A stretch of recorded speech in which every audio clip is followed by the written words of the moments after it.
Hit হয় কান মন গরম হয়ে যাবে। ভালো থাকে শরীর কাস্টমার ঠিকঠাক মতো খাওয়া দাওয়া করো। দুইটা সাজ থাকলে গেলাম এত ইনকাম করতে হবে। ফেরত যাবি কেন?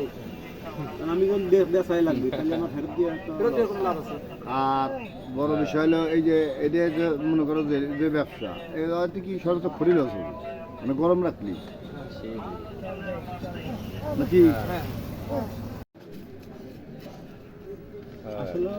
নিচে দাম বেশি বাবা পিঠের লোক ঢাকায় এখন আগে 10 টাকা বেচতে এখন 20 টাকা দামে বাবা পিঠে নেই এত বড় বানায় এই চ্যাপটা ইসির ভিতরে বানায় উপরে একটু নাইকেল দিয়ে গুড়ে মানে গুড় দিয়ে এরমে খালি এরে দেয় খালি গুড়টা দেখা যায় উপরে দেখতে সুন্দর দেখা যায় 20 টাকা গরম হলেই